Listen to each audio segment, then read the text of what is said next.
Contacto informativo. Contacto informativo. Una nueva era en información. Porque usted tiene que estar bien informado. A más información, más capacidad de análisis.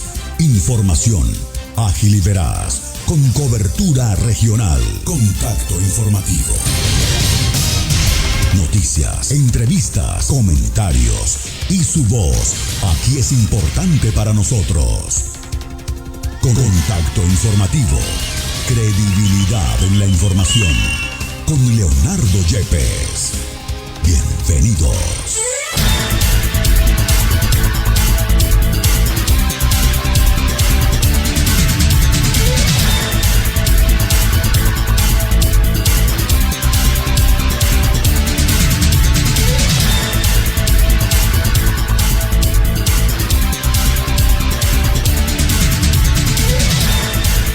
Amigos, ¿cómo están? Buenos días, un abrazo fraterno para todos y cada uno de ustedes en este día martes, hoy 18 de marzo.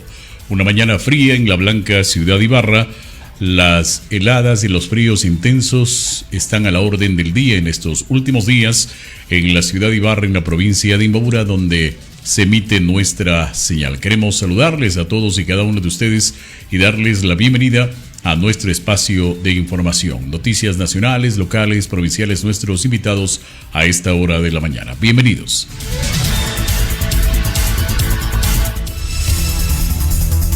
En Contacto Informativo, noticias nacionales.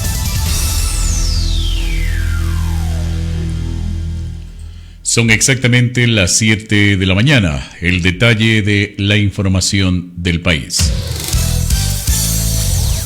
Atención, los criterios que se ciernen en el correísmo sobre la dolarización vuelven a agitar las redes sociales a una semana de que arranque la campaña por la segunda vuelta electoral que enfrenta a la candidata de la Revolución Ciudadana, Luisa González, con el presidente que busca la reelección, Daniel Noboa.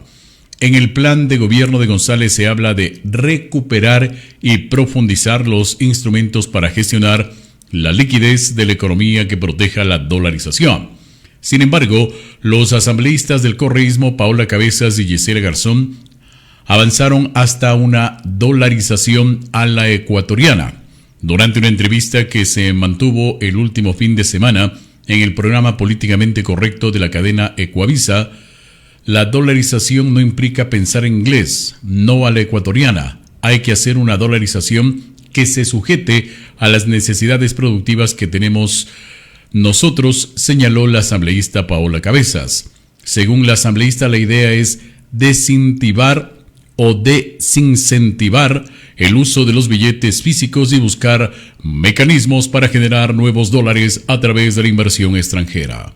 Nosotros compramos dólares y lo que deberíamos hacer para justamente fortalecer la dolarización es desincentivar el consumo de billete físico, sostuvo.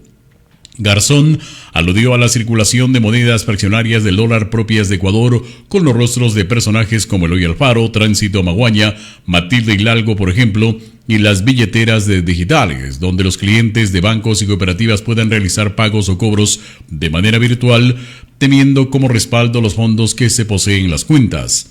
El asambleísta Jorge Peñafiel de Construye consideró que la propuesta de correísmo insiste en los ecuadólares que ya planteó en la pasada campaña electoral Andrés Arauz, ex candidato del correísmo. Estamos hablando de que van a insistir en los ecuadólares, increpó Peñafiel, y consideró que con este mecanismo la Revolución Ciudadana pretende devaluar el dólar, que sería incompensable y sobre todo no sería la forma más adecuada para estabilizar la economía, como hemos tenido en estos últimos 25 años. Lo anterior provoca una reacción del Comité Empresarial Ecuatoriano.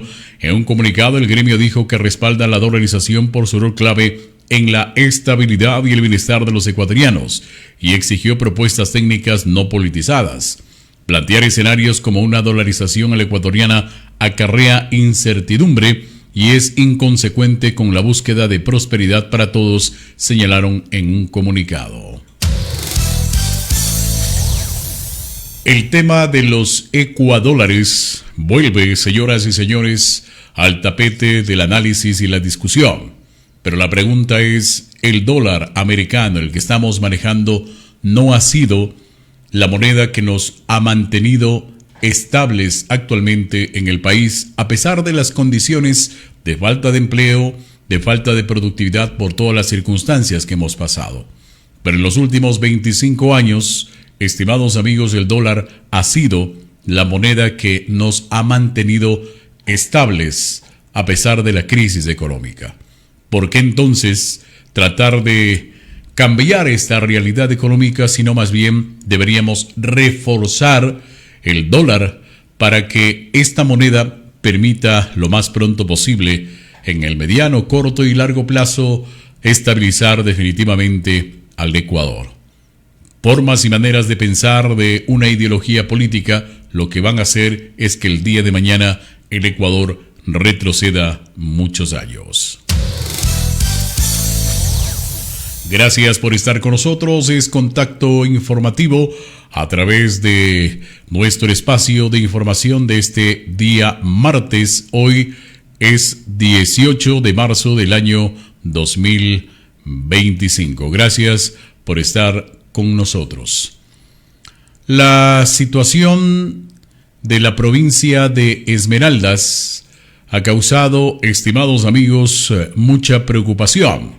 La Secretaría Nacional de Gestión de Riesgos informó el día de ayer que la cifra de muertos se mantiene en 20, 7 de ellos en Manabí. La cifra de personas fallecidas, afectadas y los daños causados por las fuertes lluvias en Ecuador han incrementado en los últimos días. Esta provincia también registra el mayor número de afectados, 63.174, mientras que Guayas y Los Ríos más de 18.000 cada uno. En todo el país ya son 120.665 personas afectadas y 12.763 afectados en la provincia de Los Ríos. Ya son más de 120.000 afectados por las fuertes lluvias en todo el Ecuador. Manabí, Guayas y Los Ríos son las provincias más afectadas, según se señaló. Se mantiene la declaratoria de emergencia regional en Guayas, Los Ríos, Manabí, El Oro, Esmeralda, Santa Elena, Loja y Azuay, mientras la parroquia de García Moreno del cantón Cotacachi se mantiene como zona de desastre. Además, se han registrado 1.806 eventos adversos, entre ellos 701 inundaciones, 733 deslizamientos, 98 colapsos estructurales, 95 socavamientos, 82 vendavales, 52 aluviones, 30 hundimientos de acuerdo a la información oficial. Son ya las 7 de la mañana con 4 minutos, 7:04 minutos, la hora para el país. Donde antes había un río, ahora hay petróleo. Un manto negro de contaminación cubre el río Caple en Esmeraldas, en el sector El Roto, debajo del puente de ingreso a la parroquia Cube, en el cantón Quinindé. Salchichas absorbentes de hidrocarburos colocadas por Petroecuador contiene el crudo derramado a causa de la ruptura del sote registrado el pasado 13 de marzo en el recinto El Vergel. Después del puente resulta impactante observar la espesa piscina de crudo que se ha formado como consecuencia de las técnicas utilizadas para bloquear el flujo del hidrocarburo mediante boyas de contención. En el lugar, una densa capa de petróleo cubre el río y es solucionada de manera constante por técnicos de Petroecuador y la corriente natural del río fue detenida. Esta situación ha causado preocupación del medio ambiente cuando técnicos de la Universidad Católica de Esmeraldas, estudiantes y también maestros han señalado que este es un gran desastre natural. Las grandes manchas de petróleo volvieron a ser visibles en el río Esmeraldas el día de ayer, lunes 17 de marzo. El alcalde de esta localidad, Vico Villasís, informó que eso se debe a que en la tarde del domingo el dique ubicado en el sector El Roto se rompió y liberó gran cantidad de crudo que ya llegó al río Esmeraldas.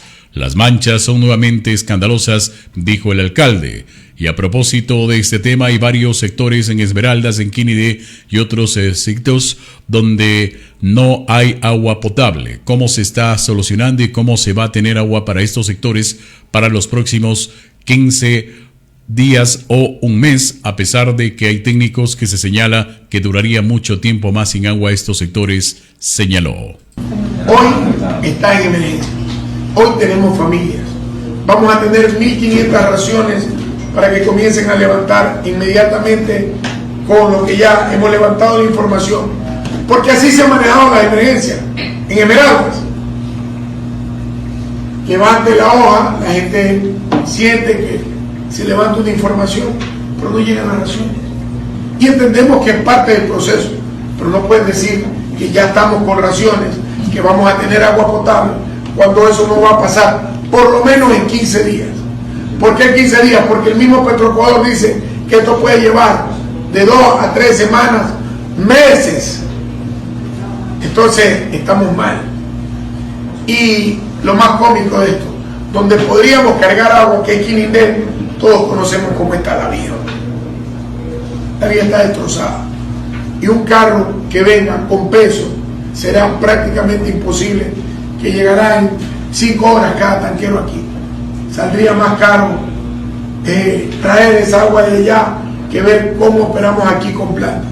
Hoy Termoesmeraldas dijo que ¿cuántos puntos vamos a tener dentro? Diarios. Un promedio de 400 metros cúbicos diarios nos pueden aportar. Eso van a ser como 50 tanqueros. Fácil. Entonces, compañeros, es momento de tomar la decisión de poner en emergencia al cantón y esperar. No sé qué vaya a pasar. Días atrás les dije que el regalo para Esmeraldas, que venimos poniéndonos al día en todo lo que venimos viviendo, fue que tenemos bonos para diciembre. ¿Cómo enfrentamos nosotros una catástrofe de este? Esmeraldas, como se lo dije alguna vez a la asamblea, póngale un barril de petróleo a su carro y vaya y préndalo a ver si puede. Esmeraldas es la provincia, el cantón que da el 60%, porque por aquí sale el petróleo. Tuvimos una contaminación y lo peor de todo es que el medio ambiente, si no fuera de este volumen que hicimos los recorridos, que levantamos la información a nivel nacional, la prensa nacional se presta para este tipo de pendejadas. Discúlpenme, porque yo estoy hablando como esmeraldeño. Se presta para este tipo de pendejadas. Ahí si Esmeraldas no existe. Es decir, que eran recintos, ¿no? Que eran recintos. Este es el recinto que tenemos. 500.000 personas. Y no sabemos cómo responder. Y de remate es como que está todo en orden. Y no funciona así. Asume su responsabilidad como gobierno nacional, que nosotros como gobierno local asumimos la nuestra. Allí lo que señaló el alcalde de Esmeraldas ante esta situación de emergencia, donde cerca de 35.000 esmeraldeños, tanto en la ciudad de Esmeraldas como en otros sectores como Quirindé y otros, están prácticamente sufriendo la situación de que no tienen agua potable por el desastre que sucedió el pasado fin de semana en la provincia de Esmeraldas. Se espera que en 15 días, ha señalado, a pesar de que hay técnicos que se señala podría durar entre 3 semanas o posiblemente un mes. ¿Cómo solucionar la dotación de agua potable? Y se espera que el gobierno asuma la responsabilidad, ha señalado el alcalde Vico Villasís de Esmeraldas.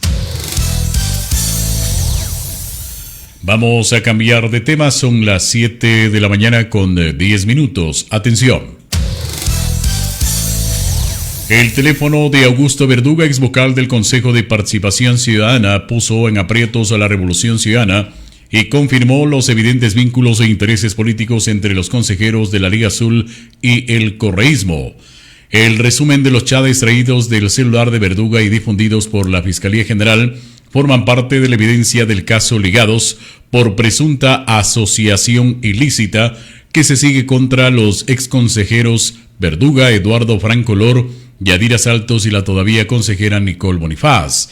En los extractos que se ha presentado por parte de la Fiscalía, se observa cómo la polémica Liga Azul trabaja desde dentro del Consejo para ayudar a la Revolución Ciudadana en su objetivo de recuperar espacios de poder dentro del Estado.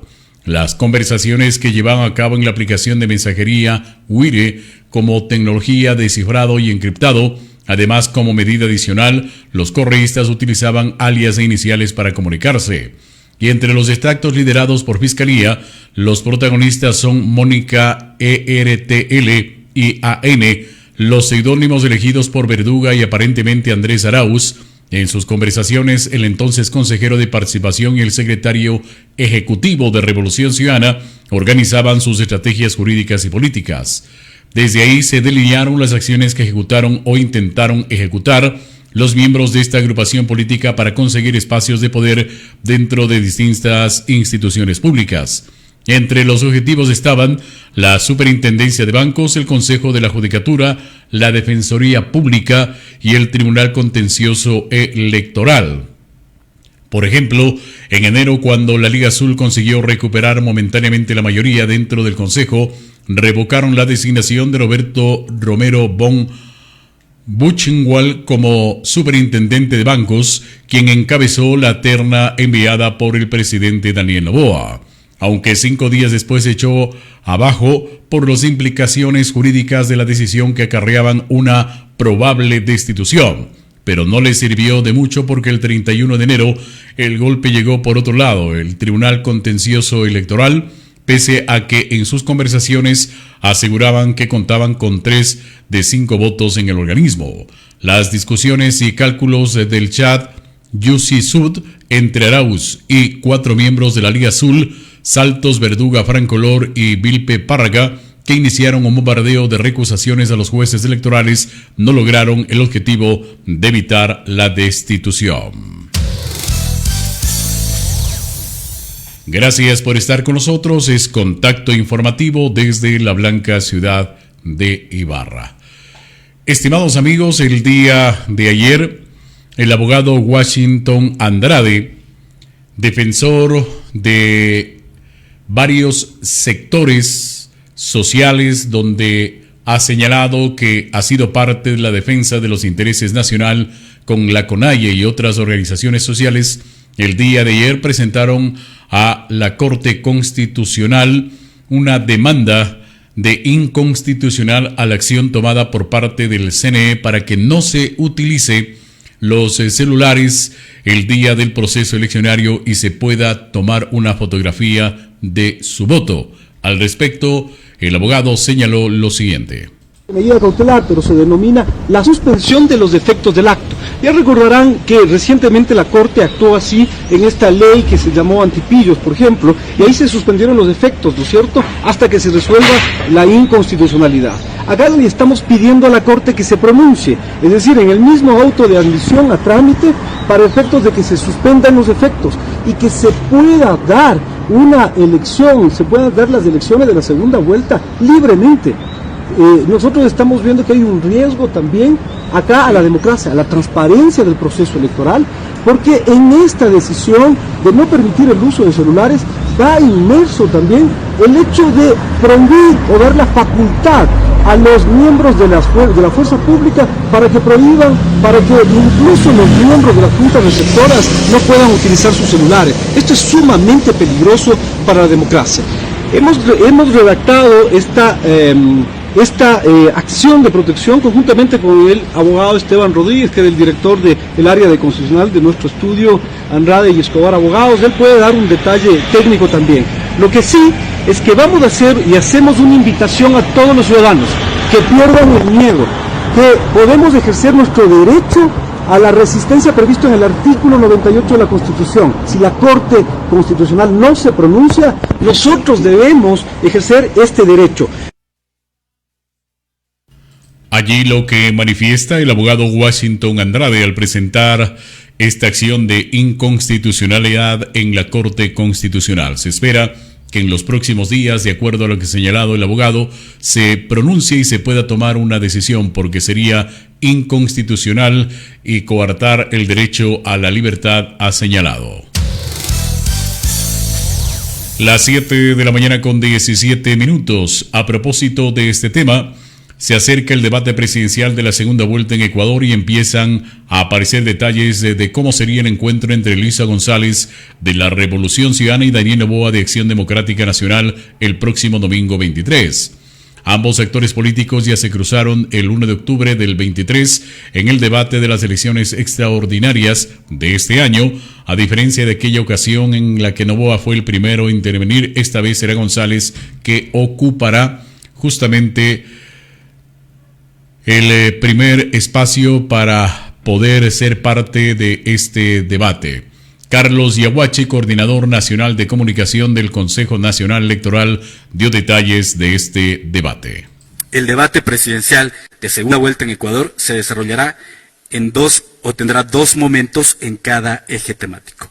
Un momento que se denomina el momento de interpelación, y tal como ha ocurrido en otros debates presidenciales, y guardando también el principio del secreto de la pregunta, el Comité Nacional de Debates, tal como lo explicaba uno de sus integrantes, el día domingo entregará en sobre cerrado a partir de las 6 de la tarde, en un acto que también es certificado por un notario público y transmitido a través de nuestras cuentas oficiales, las preguntas, una pregunta por cada eje temático, a la moderadora, quien abrirá ese sobre en la transmisión en vivo del debate presidencial.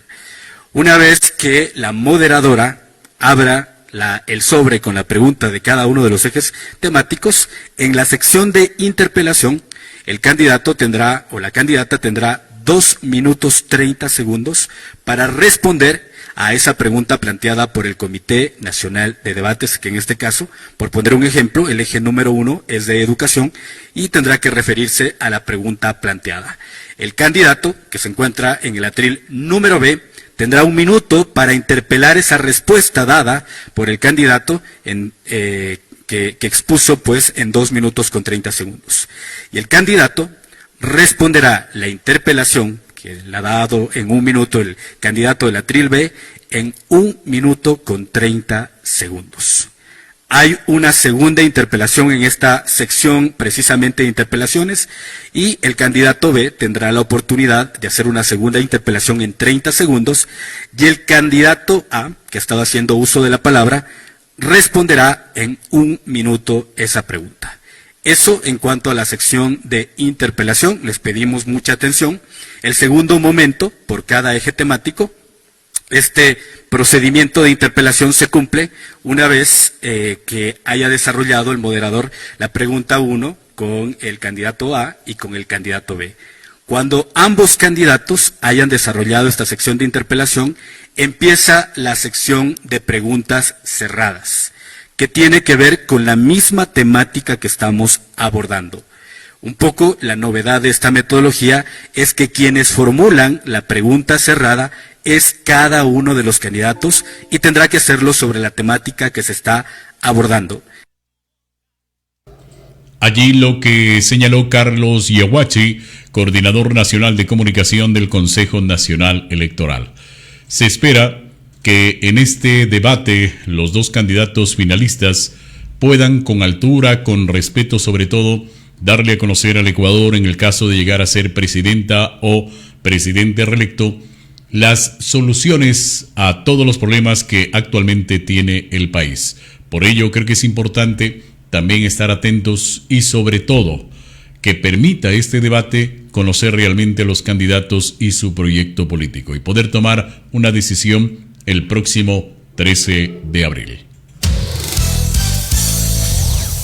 Gracias por estar con nosotros. Es Contacto Informativo desde la blanca ciudad de Ibarra. Gracias por permitirnos acompañarles en este espacio a esta hora de la mañana. Atención. La Fiscalía solicitó una pena de 13 años de cárcel para 5 de los procesados por delito de lavado de activo en el caso Blanqueo Jr. Esto involucra a familiares de Junior Roldán Alia Jr., extinto líder de la organización criminal Los Choneros. Durante su alegato de cierre, el Ministerio Público expuso que las pruebas presentadas durante el juicio demostrarían el cometimiento de este delito. Para ello, se basa en testimonios, documentos y pericias recabadas por la Unidad Especializada de Antilavado de Activos.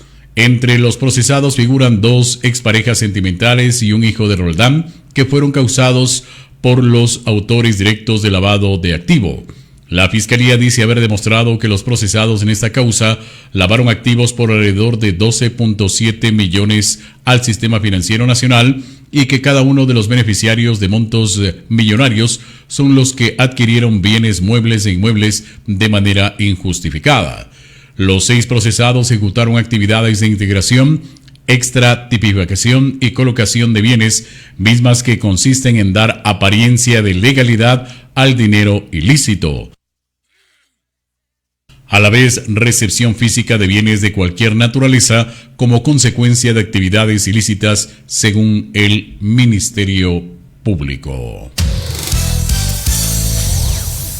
El día de ayer se hizo una denuncia en contra de Leonidas Issa por parte del abogado René Andrade, donde se da cuenta que Leonidas Issa fue uno de los protagonistas políticos denunciando que el convenio que se iba a hacer con una empresa internacional para la concesión del campo Sacha iba a perjudicar al Ecuador. Allí se señala por parte de este abogado que la situación de Leonidas Issa se complica porque si él conocía, ¿por qué no hizo una denuncia para que la fiscalía actúe? Tan cómplice es el que hace como deja hacer. Así lo señala el abogado. Escuchemos. Con ustedes el señor René Albuja. Bien, muy buenos días. Gracias por la cobertura, señores periodistas. Como es de conocimiento público, he interpuesto una denuncia en contra del señor Leonidas Issa por los presuntos delitos de instigación, que se encuentra tipificado en el artículo 6.3 del COIP. Esto debido a al video que subió a sus redes sociales y luego lo tumbó, pero sin embargo quedó evidencia que los videos estaban ahí, donde instigaba y amenazaba al gobierno con tomar acciones radicales en las calles.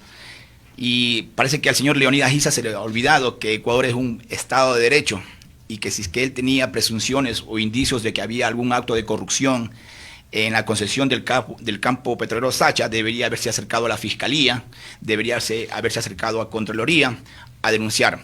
Por lo que veo, el señor Leonidas Issa no ha presentado ninguna denuncia de ningún acto de corrupción en la concesión que se cayó, no por la presión del señor Leonidas Issa, se cayó por el incumplimiento por parte de la empresa, del consorcio que iba a hacer el adjudicado ese contrato. También hay que recalcar que todas las acciones que tome el señor Leonidas Issa son ilegales e inconstitucionales, ya que él está usurpando un puesto que no le corresponde, ya que la CONAIE dentro de sus estatutos está que pueden ser reelectos una sola vez por un periodo de 3 años. Y el plazo del señor Leonidas Issa como presidente de la CONAIE ya feneció en junio del 2024. Por lo tanto, cualquier acción es antijurídica porque él no puede tomarse el nombre de la CONAIE para llegar a ningún acuerdo con ninguna organización política. Estoy presto a cualquier pregunta de ustedes, señores periodistas. En segundo caso, mi doctor, ¿cuántos años sería de prisión o cuál es la sanción que establece el código? Bueno, en el área legal le dejaré espacio aquí a mi compañero, el doctor magíster Víctor Hugo Correa.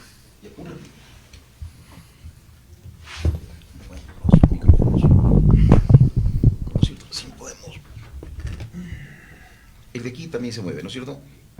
Así es. Mira,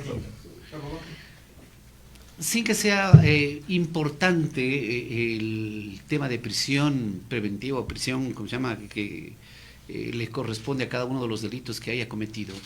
Lo importante es aquí señalar que efectivamente se ha cometido una conducta atípica y sancionable. Efectivamente, el delito es de instigación de 3 a 5 años de privación de la libertad. Y conseguiremos nosotros, estamos indicando que estaremos pidiendo la máxima pena. El señor Leonidas Issa, ustedes dicen, instigó para que... Allí parte de la denuncia que se hace por el abogado René Albuja el día de ayer en contra del ex candidato a la presidencia y presidente de la CONAIE, Leonidas Issa. En nuestro país hemos visto en estos últimos días denuncias en contra de un dirigente, en contra de un político, en contra de un asambleísta, en contra del presidente. Todos buscando aparentemente pues tener la verdad. La pregunta es, ¿en el Ecuador se dice realmente la verdad lo que está pasando y cómo se actúa para ganar poder en nuestro Ecuador? Lo que hemos visto es que los intereses políticos de un sector, de un político, de un partido, de un movimiento se sobrepone ante los intereses del Ecuador. Gracias por estar con nosotros. Es Contacto Informativo desde la blanca ciudad de Ibarra. El día de ayer se viralizó a nivel nacional una denuncia que se hizo por parte de ADN y de los asambleístas de la hermosa provincia de La Suay, donde se señala que el ex oficial de la policía Pablo Cueva, oriundo de Antonio Ante, estaría involucrado en un caso de robo. ¿Y cómo es posible que el alcalde de Cuenca ponga como director de la Dirección de Seguridad de este municipio a una persona que tiene estos antecedentes? Aquí lo que se denunció. Encontrado el presente el señor subteniente de la policía Pablo Bolívar Cueva Vallejos en las manifestaciones del 30 de septiembre de 2010, cuyos hechos han generado conmoción a nivel nacional e internacional, demostrando una actitud alejada de los procedimientos legales, accionar que no ha sido compatible con la de un servidor policial, determinándose que su comportamiento coadyuvó a la conmoción que se vivió en esa fecha, proceder que ha causado grave desprestigio institucional y afectado a la moral y a las buenas costumbres. Lastimosamente, ese tipo de autoridades son las que tenemos en la ciudad de Cuenca puestas por el alcalde. Entre 5.000 carpetas ha dicho que iba a elegir bajo criterios de probidad, sin embargo nos encontramos con este tipo de antecedentes. Es lamentable lo que está viviendo en este momento Cuenca, que mientras el gobierno nacional se está fajando por la seguridad, tengamos encima que frontear contra este tipo de accionares y de personas que no coordinan el tema de seguridad local con las autoridades de las fuerzas de la policía. ¿Qué tipos de denuncias están poniendo ustedes como asambleístas ante este hecho? Bueno, en realidad primero le estamos haciendo el llamado al alcalde Zamora Matute para que él sea el que salga a aclararle a la ciudadanía cuencana por qué este tipo de perfiles se encuentran a cargo, porque este tipo de perfiles son los que nos están representando a los cuencanos que hemos demostrado que somos gente impoluta, gente recta. Entonces esperamos la respuesta del alcalde Zamora Matute y conforme a eso será nuestro accionar también. Camila, aprovechando la oportunidad, ¿qué va a pasar con el proyecto Loma Larga? Bueno, en realidad eso quisiera que consulte directamente con el Ejecutivo. Nosotros estamos acá próximamente por entrar en un cargo en el que nos dedicaremos a fiscalización y a legislación, entonces próximamente podremos estar contestando en esa temática. Esto lo que se dijo el día de ayer en esta rueda de prensa donde los asambleístas de ADN denuncian a Pablo Cueva, este ex miembro de la Policía Nacional que desde hace varios años atrás ha venido trabajando justamente en Cuenca. Ha sorprendido ya que Pablo Cueva ha sido un hombre que ha trabajado en beneficio de sus sectores, se ha señalado desde la provincia de Imbabura, en especial desde el hermano cantón de Antonio Ante. Contacto informativo. Son exactamente las 7 de la mañana, 30 minutos la hora para el país. Esto es Contacto Informativo desde la blanca ciudad de Ibarra. En horas anteriores se realizó un operativo de control en la provincia de Imbabura, donde se decomisó droga y detención de falsificadores de dinero, y en la Policía Nacional se da cuenta que este trabajo que se viene realizando está dando los frutos necesarios. Escuchemos al comandante de la subzona de policía de Imbabura. El operativo se lo estableció como una estrategia operativa para dar mayores resultados en lo que se refiere a los diferentes delitos que más están aquejando a la provincia. Es así que este operativo denominado Perseo 1 en referencia a la mitología griega, donde Perseo es conocido como el legendario matador de monstruos. Este nombre simboliza primeramente el propósito de la intervención policial: erradicar la delincuencia y enfrentar de manera frontal a quienes atentan contra la seguridad ciudadana, tal como el héroe mitológico enfrentó y venció a las peligrosas criaturas. Con esto queremos dar a conocer a toda la ciudadanía que la Policía Nacional se encuentra en permanente vigilia y actividad operativa en todo el territorio de la provincia. Estos operativos los vamos a seguir realizando durante el transcurso de las siguientes semanas. Este operativo integra al personal del eje preventivo, personal del eje investigativo y el eje de inteligencia, de acuerdo a la misionalidad y responsabilidad de cada uno de ellos. En este operativo denominado Perseo 1 se tienen los siguientes resultados: operativos antidelincuenciales realizados principalmente en los lugares de mayor concentración de personas, tanto en zonas comerciales como en zonas residenciales. La idea de estos operativos es de enfocar al control y registro de todos aquellos antisociales que se encuentran realizando delitos de robo, tanto a personas, vehículos, motocicletas, robo a locales comerciales, robo a domicilios.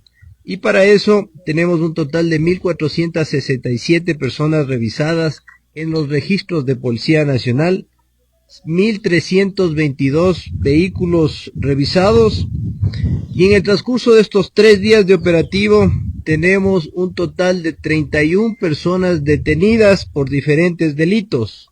De esos, 24 son efectivamente por delitos y 7 por contravenciones. Tenemos 2 vehículos recuperados, 2 vehículos aprehendidos por presumiblemente estar adulterados, tanto la información alfanumérica como sus documentos de registro, 2 motocicletas recuperadas, 8 motos aprehendidas por diferentes delitos, armas de fuego, municiones, armas blancas, droga incautada, tanto para el consumo interno a través de la Jefatura de Investigación Antidrogas al interior, especialmente de la ciudad de Ibarra y la ciudad de Atuntaqui, y tenemos también droga incautada y sustancias químicas en el control integrado de Tabahuele. Allí parte de los resultados de este operativo, donde se señaló justamente pues que hay resultados de comiso de droga, decomiso de materiales para la falsificación de dinero, ya que se señala que en la ciudad de Ibarra y la provincia de Imbabura había una imprenta con todos estos detalles para la falsificación de dinero, donde se podía justamente pues hasta falsificar $5,000 diarios en billetes falsos de $20, y estos eran vendidos en $5 en la ciudad de Ibarra ante la ingenuidad de varios ciudadanos. Por ello, se pide a la ciudadanía estar atenta, porque no es posible que este tipo de circunstancias continúen dándose en nuestro medio. Esto es Contacto Informativo. Vamos a esta hora de la mañana a darle la bienvenida a nuestra invitada, la doctora Lucía Pozo, asambleísta de Imbabura. Contacto Informativo. Contacto Informativo. Da la bienvenida a nuestro invitado de hoy.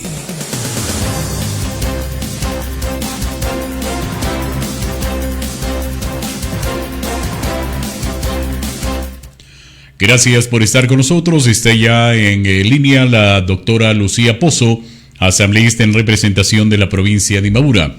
Ella es presidenta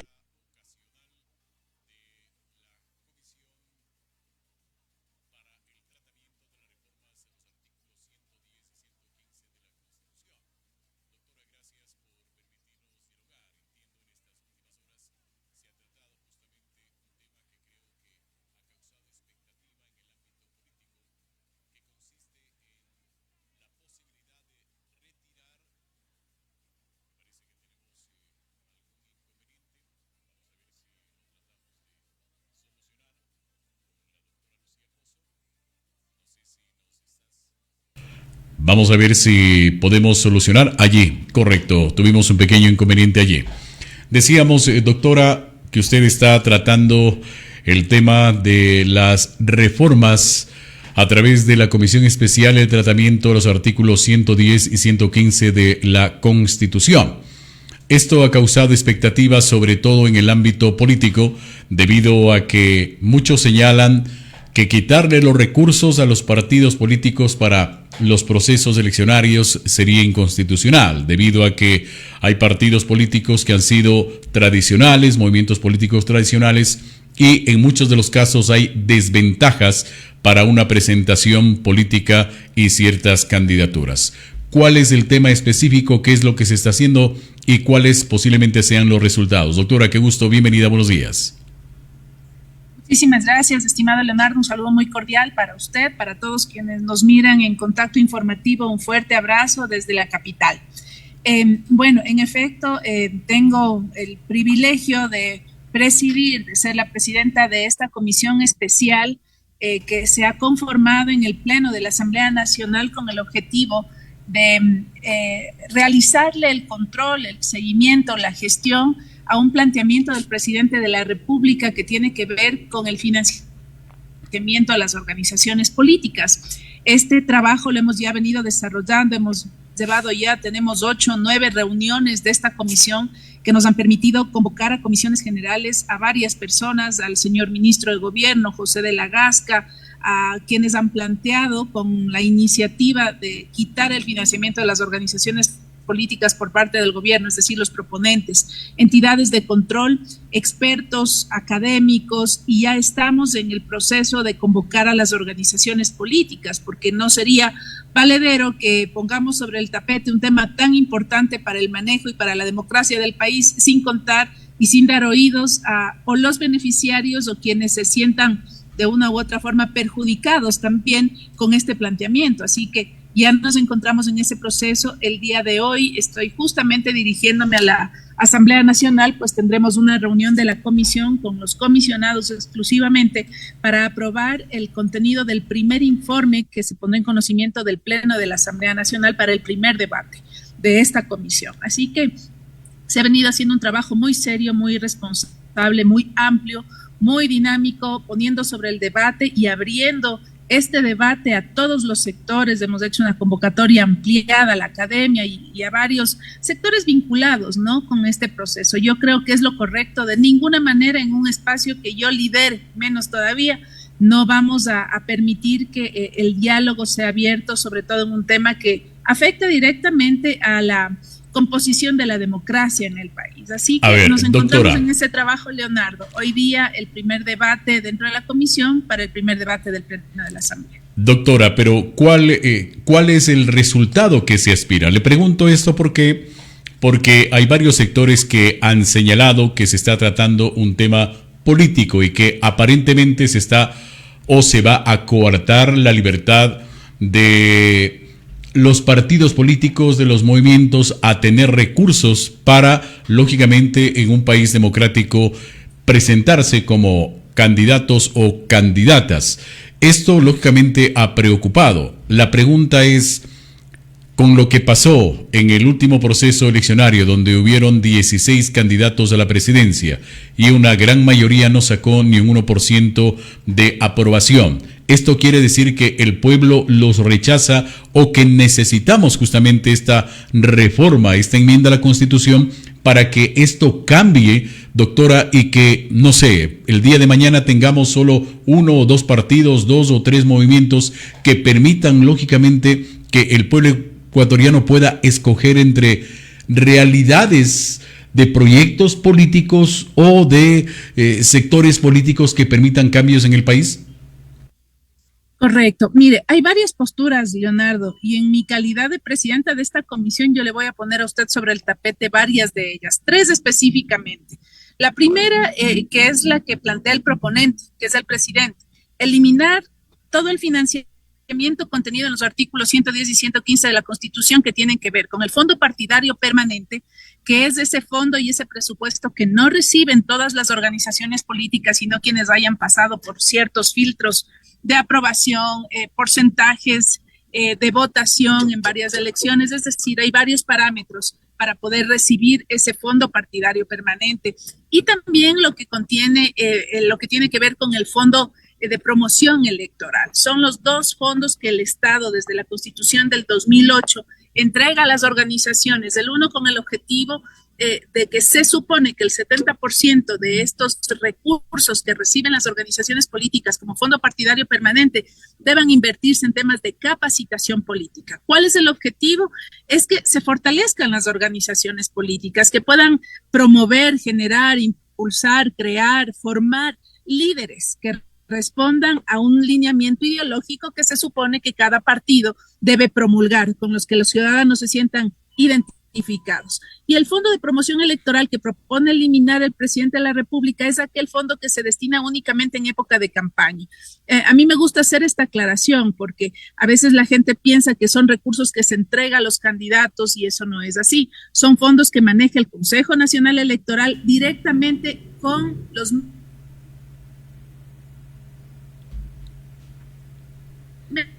medios de comunicación para la promoción de un mismo porcentaje o una misma cantidad de dinero para hacer esta campaña electoral y que tengan todos la misma posibilidad de difundir su proyecto político, su propuesta electoral, su plan programático. Esa es una postura que ahora está avalada por las últimas elecciones, ¿no? En donde se ha visto que de 16 candidatos, apenas 13 no llegan ni al 1%. Es realmente una locura. Ahí nos queda un cuestionamiento de saber y entender si realmente los partidos políticos están haciendo la tarea con esos recursos que se reciben, pero hay que aclarar que de esos 13 partidos no todos reciben financiamiento como fondo partidario permanente, son muy pocos de esos partidos. Por otro lado está la otra tesis, la tesis en la que se habla y se dice, bueno, entonces solamente quienes tengan recursos, dinero, una buena chequera van a poder hacer campaña, porque hacer una campaña cuesta, o sea, no es cuestión de mandar la foto al CNE y que se imprima la papeleta, y en eso también hay que hablar con claridad. Una campaña política cuesta la movilización, cuesta, un sinnúmero de actividades que pueden hacer que se ponga en conocimiento de la ciudadanía esa propuesta política, ese plan programático. La idea con la que surge esto es precisamente el hecho de que todos los candidatos partan de una línea de salida, para que no tenga ventaja solamente el que más tiene, porque también es cierto que existen ciertos liderazgos, ciertas propuestas de candidaturas que no pueden tener recursos, pero tienen respaldo y respeto ciudadano, ¿no? Y entonces, en base a esa perspectiva, es desde donde se maneja la otra posición. Decir, esto limita la posibilidad de líderes, de personas que pueden tener la capacidad y el apoyo de la ciudadanía, pero no tienen los recursos para participar, y eso se limitaría únicamente para que quienes tienen dinero puedan ser candidatos. A ver, paremos ahí un minuto. Esa parte bipartidista, y solo, Leonardo, hay otra tercera vía, que es el hecho de entender que ¿qué está mal? ¿Lo uno o lo otro? ¿O lo mal está en la falta de control de esos recursos? ¿Dónde están las entidades de control para decir, esta organización política no ha invertido los recursos como manda el Código de la Democracia? ¿Cómo así un partido político que recibe recursos tiene foráneos y aventureros de la política montados en el vehículo de candidatos? ¿Dónde está quienes ha formado con esos recursos? Entonces, esa es la otra arista a la que yo me refería. Justamente, doctora, me iba a eso. A ver, el Código de la Democracia y también la ley de partidos es muy clara, la que tenemos actualmente. Y usted acaba de señalar dos puntos importantes: el fondo partidario y el fondo de promoción de los candidatos. Pero aquí ha habido también un problema. Aquellos partidos tradicionales, movimientos tradicionales que se han mantenido por muchos años en el Ecuador, reciben más presupuesto que un partido que posiblemente está empezando o tiene muchos años más o pocos años más o menos aquí en el ámbito político. ¿Cómo proceder a controlar la situación cuando esos recursos, entre comillas, de formación, de capacitación, no han sido utilizados para tal forma y manera? Y lo que usted acaba de señalar, hay partidos que pagan a sus dirigentes $10,000, $15,000 y viven de esta forma y manera, y lo habían señalado y también lo ha aceptado la propia candidata de la Revolución Ciudadana, Luisa González, mientras otros partidos que luchan, que trabajan por buscar, si vale el término, para conseguir cambios en el Ecuador, no reciben mayormente este presupuesto. Y el otro tema de la campaña electoral, cuando hay candidatos que no tienen aceptación, sino que tienen solo el mero, podríamos decir, ego de decir fui candidato a la presidencia de la República. Allí viene, lógicamente, lo que se está analizando. Y le comparto este criterio porque alguien decía, y voy a darle el nombre, decía uno de los exdiputados de la provincia de Imbabura, ¿por qué no ser equitativos y primero empezar con una reforma a la ley de partidos en el Ecuador? Para que, como le decía en la parte inicial, no existan 15 partidos, 15 movimientos que lógicamente van a solicitar recursos para la promoción publicitaria, sino más bien existan 2 o 3. ¿No deberíamos empezar por allí? Bueno, particularmente creo que una reforma a la ley de partidos es fundamental, ¿no? Porque es que no se trata solamente del financiamiento, se supone que el financiamiento sirve para un tema fundamental, así es, que es la capacitación y la formación de políticos, para que no hayan políticos que se suban a un número, de pronto por el arrastre ganen candidaturas y después frente a un periodista hagan el ridículo, porque no conocen, ni no saben, ni entienden absolutamente nada de lo que se trata la función para la que fueron elegidos. Entonces, se supone que esos recursos deben servir para formar políticos que estén a la altura de los retos, de las necesidades del país, de la provincia, de la localidad. Para eso deben servir esos recursos. Yo coincido en que tiene que existir una reforma política importante, porque los partidos, no es menos cierto, que se han convertido solamente en vehículos, en muchísimos casos de personas que jamás pasaron por una reunión del partido. Entonces, ¿dónde está la plata que se invierte para esos recursos de capacitación? ¿Dónde están los líderes que forman? Ahora, hay que entender un tema también, Leonardo. No todos esos partidos, siempre se hace referencia, ¿no? A las 16 candidatos a la presidencia, 13 no suman ni el 1%, sí, pero no todos esos 13 reciben financiamiento del Estado. Son pocas realmente las organizaciones que reciben financiamiento del Estado. El Estado pagó hasta el año 2023, si no me equivoco, estos recursos va pagando en partes. Tampoco es que son cumplidores al máximo, ni el un lado ni el otro. Yo estoy en una posición absolutamente neutral y puedo observar con profunda claridad y objetividad cuáles son los pros y los contras de ambos sectores. Comprendo perfectamente la posición de querer guardar los recursos públicos, aunque le cuento que lo que se refiere al tema de organizaciones políticas no llega a ser el 0.1% del presupuesto general del Estado. Se invierte más en los recursos que se destinan al Fondo de Promoción Electoral, que desde el año 2013 han sido 160 millones de dólares.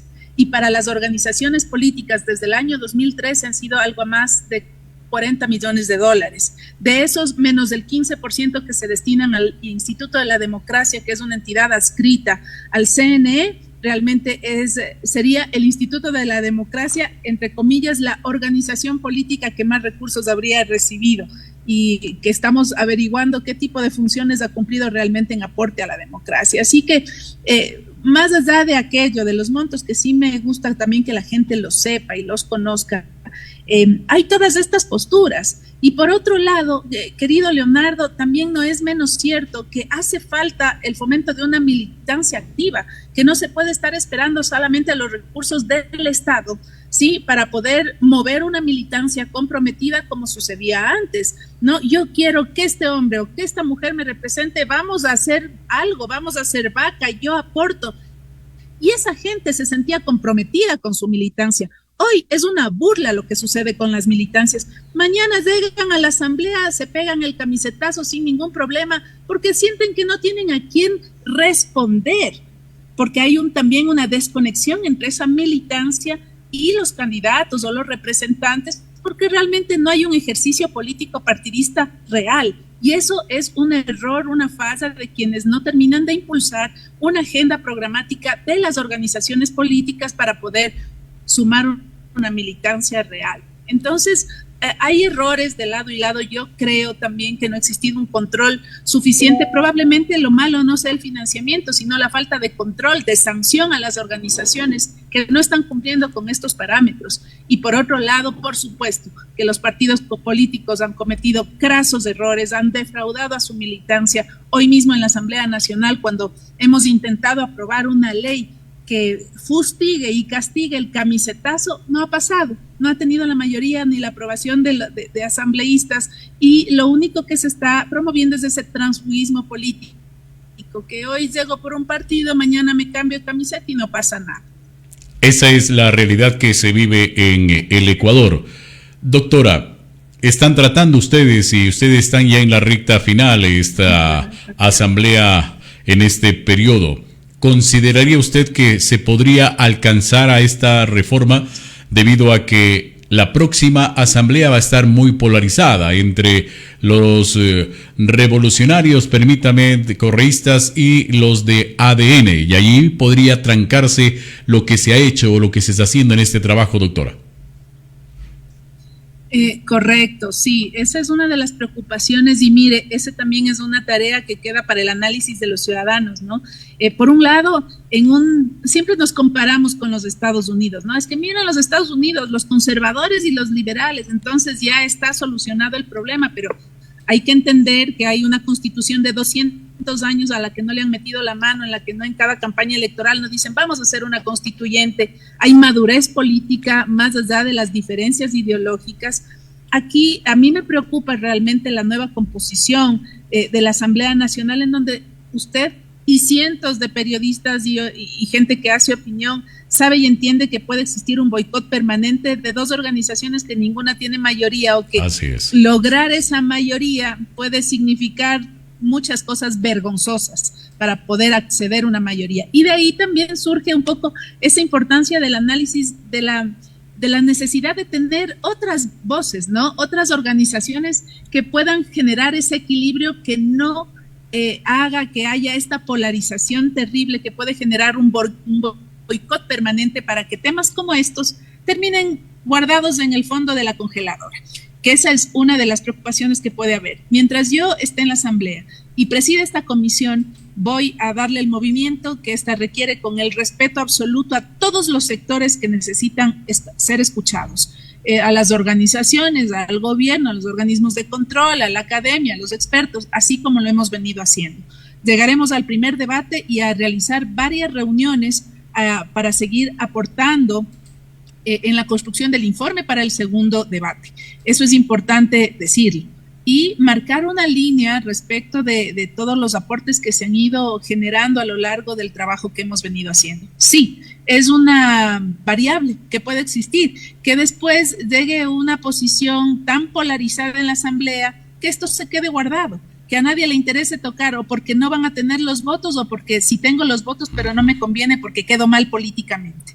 Entonces, realmente es un tema complejo, y se debe precisamente a esta polarización que se ha generado en el último proceso electoral. Doctora Lucía, muchas gracias por acompañarnos. Habrá momento para, en otro espacio, hablar sobre otros temas importantes. Un buen día. Encantada, querido Leonardo. Muchísimas gracias a usted. Un saludo cordial para todos en la provincia. Gracias. La doctora Lucía Pozo, asambleísta de la provincia de Imbabura, a través de Contacto Informativo. Y esta es una realidad. No sabemos qué va a pasar con este trabajo que está haciendo la doctora Lucía, más aún cuando la próxima asamblea va a haber una polarización entre RC y ADN, y no sabemos cuál va a ser justamente pues ese accionar ante estos temas que se han puesto en el tapete de la discusión y que se está trabajando. Contacto Informativo.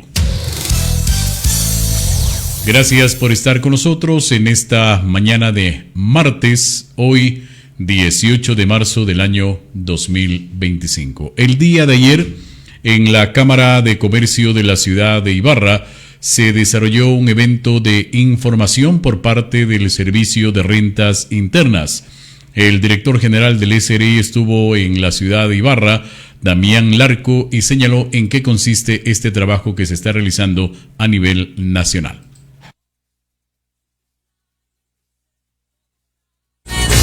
Nosotros estamos acercando los servicios tributarios a todos los ciudadanos, y con capacitaciones, indicando cuáles son los múltiples beneficios de la formalización, también los beneficios e incentivos tributarios que se encuentran en la normativa, que son múltiples a raíz de la Ley de Eficiencia Económica y Generación de Empleo, que es la primera ley del presidente Daniel Noboa. Se establecen múltiples beneficios para, por ejemplo, la contratación de empleados jóvenes, aquellos que están entre los 18 y 29 años de edad.